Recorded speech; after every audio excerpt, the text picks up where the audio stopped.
আওয়ামী লীগের ভাই বোনেরা বলেন, আপনার নেত্রী কামটা করলো, বলেন আপনার নেত্রী কাজটা করলো কি?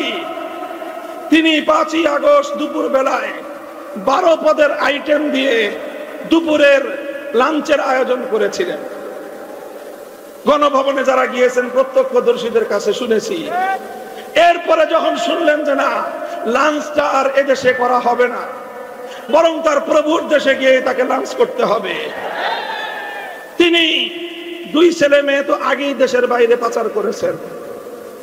আর যা ছিল লক্ষ লক্ষ কোটি টাকা আগেই তিনি বিদেশে পাচার করেছেন। এরপরে বাকি যা ছিল 16টা লাগেজে ভরে একটা বোন ছিল দেশে, ওই বোনটাকেও বগল দাবা করে একটা হেলিকপ্টারে করে আকাশপথে উড়াল দিয়ে যাদের স্বার্থে 15 বছর বাংলাদেশটাকে জ্বালিয়ে পুড়িয়ে ছারখার করেছেন, তাদের ঘরে গিয়ে আশ্রয় নিলেন। এরপরেও আওয়ামী লীগের লোকজন এই হাসিনার নাম মুখে নেয়।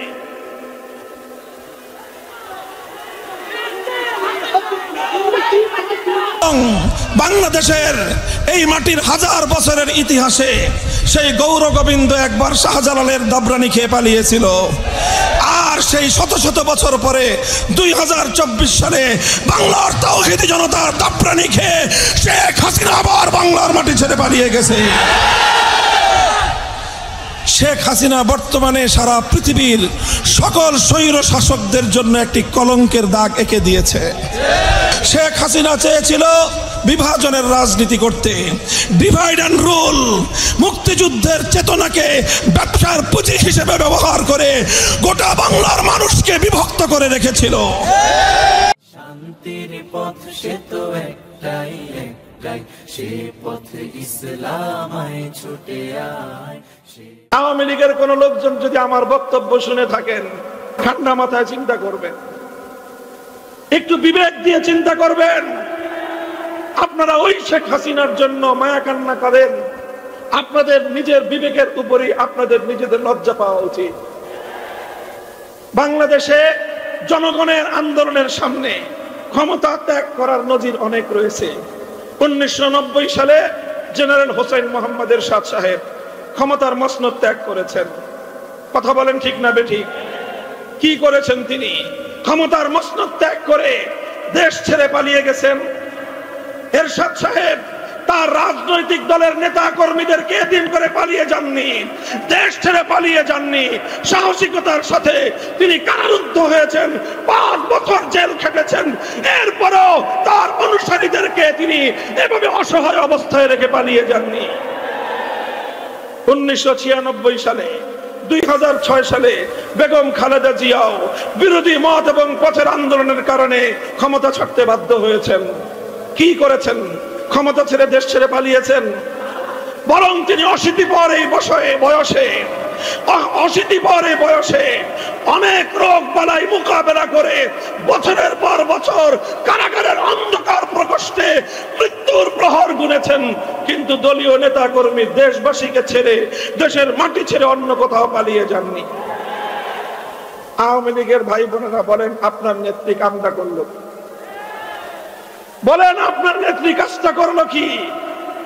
তিনি 5ই আগস্ট দুপুর বেলায় 12 পদের আইটেম দিয়ে দুপুরের লাঞ্চের আয়োজন করেছিলেন। গণভবনে যারা গিয়েছেন প্রত্যক্ষদর্শীদের কাছে শুনেছি। এরপরে যখন শুনলেন যে না, লাঞ্চটা আর এদেশে করা হবে না, বরং তার প্রভুর দেশে গিয়ে তাকে লাঞ্চ করতে হবে, তিনি 2 ছেলে মেয়ে তো আগেই দেশের বাইরে পাচার করেছেন। আর যা ছিল লক্ষ লক্ষ কোটি টাকা আগেই তিনি বিদেশে পাচার করেছেন।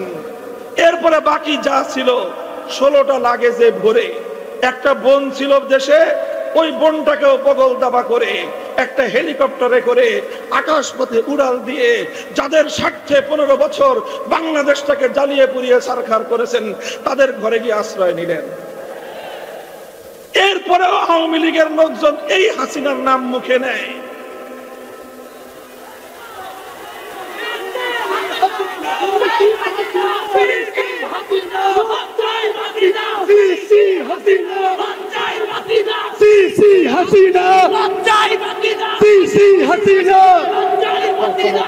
সংগ্রামী সাথী ও বন্ধুগণ, কথাগুলো বলছি শুধু সমালোচনার জন্য নয়।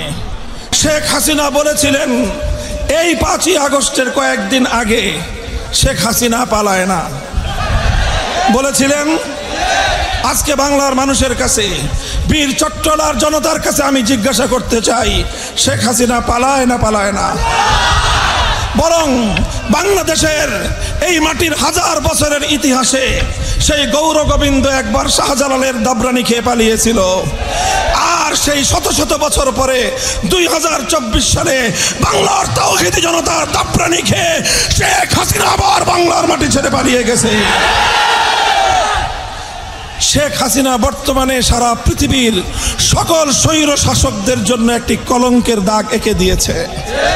সংগ্রামী সাথী ও বন্ধুগণ, আমরা পরিষ্কার ভাষায় বলতে চাই, এভাবেই শেখ হাসিনার প্রতিশোধের রাজনীতির পতন ঘটেছে।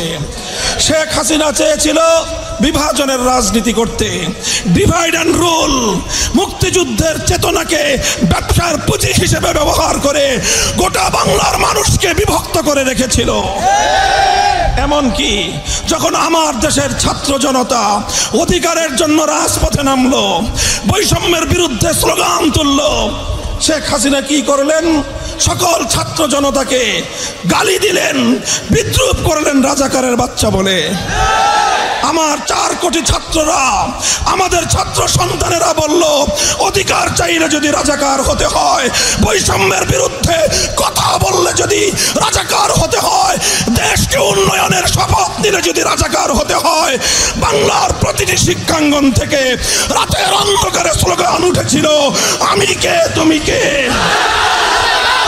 সংগ্রামী সাথী ও বন্ধুগণ, এভাবেই শেখ হাসিনার বিভাজনের রাজনীতি পরাজিত হয়েছিল। সেদিনই শেখ হাসিনার ভাগ্য নির্ধারিত হয়ে গিয়েছিল।